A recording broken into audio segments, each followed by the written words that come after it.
Today, ladies and gentlemen, being the International Anti-Corruption Day, I was wondering what better place is it to observe that day than here, the high temple of corruption. And I'm glad that we have some of our comrades that are fighting aggressively against that corruption. We salute you, Honorable Senyonyi, and your team.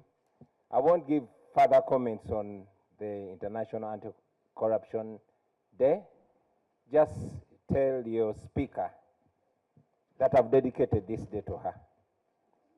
I salute you, colleague leaders, ladies and gentlemen, fellow Ugandans.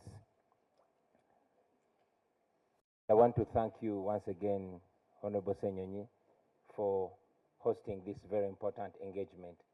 Ladies and gentlemen, on the 20th day of November, the nation woke up to the disturbing news of a cross-border abduction of Dr. Kizza Besigye and his colleague, Alhaji Obeid Kamulegeya. This was done in Kenya by Uganda's security operatives.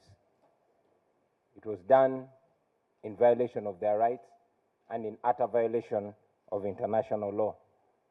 They were then smuggled into Uganda discreetly, of course in violation of any known extradition processes. And although these two were not serving military men, they were arraigned before the General Court Martial in violation of the Constitution and in utter contempt of all the pronouncements of the Constitutional Court. As we all know, numerous times the Constitutional Court has made it clear that it's illegal to try non-soldiers, civilians in military courts. We, as a National Unity Platform, have been the biggest victims of these kangaroo courts before, during, and after the elections of 2021. Over 2,000 of our members and supporters were abducted and detained on the orders of either the unit disciplinary committees or the division court martials or the general court martial. Most of them were charged with ridiculous trumped-up charges of being found with military stores, literally referring to our red berets and red overalls. As we speak today, very many of them are still languishing in prison, 4 years and some more, without trial. Recently, all of us saw with shock how the regime forced and coerced some of our comrades to accept the offenses that they never committed. It was such a travesty of justice, and we call upon all Ugandans of good conscience to condemn it and continue condemning it. But before all this happened, you all remember that I was personally charged before the same court, the military court, and the regime presented 2 machine guns claiming that they were found in my hotel room in Arua. Of course, eventually, the guns disappeared, and out of both international and local pressure, the charges were dropped. So, when we speak about the oppression and the injustice in military courts, ladies and gentlemen, we don't just talk about it as academic knowledge. This is lived experience. We've been through it, and so many Ugandans continue to go through it. The court-martial has been turned into a tool of oppression by General Museveni because he has full control of it. He decides who gets charged in the court martial, what charges are preferred against that person, and who does or doesn't get bail from the court martial.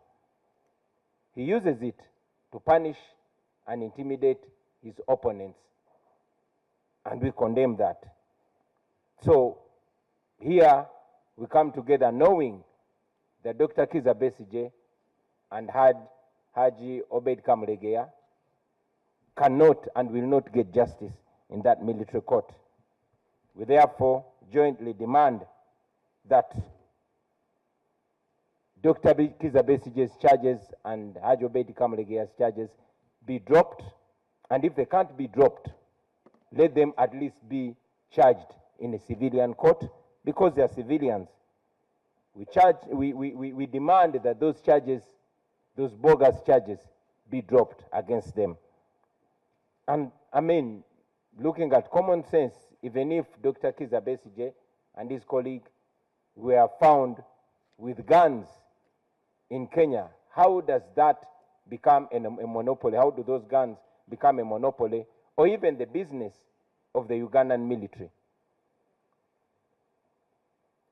We are aware that these charges in the court martial are meant to intimidate, coerce, and ultimately subdue the people of Uganda and their leaders, to stop them from challenging the corrupt system, the corrupt criminal regime of General Museveni. We are here to say to General Museveni that no amount of coercion, no amount of oppression, no amount of impunity will stop the people of Uganda from seeking better. And yes, no amount of intimidation will stop us from offering leadership to these people until we get to a country that we want to live in. Friends, so many dictators have done exactly, or even worse, to their people like Museveni has done to the people of Uganda. But history has taught us that they ultimately come crumbling down when people don't give up. From the dictators that we've seen in history, and yesterday it was Assad of Syria who has oppressed the people of Syria, him and his family, for more than 50 years. They came crumbling down yesterday. So yesterday it was Assad in Syria, and hopefully tomorrow it will be Museveni in Uganda. We ask the people of Uganda never to give up on hope, to keep fighting for what they rightly deserve, for keep pushing for liberation, because there's no doubt that their freedom is very soon coming. I want to thank you all for listening to me, and request other colleague leaders to also give their comments.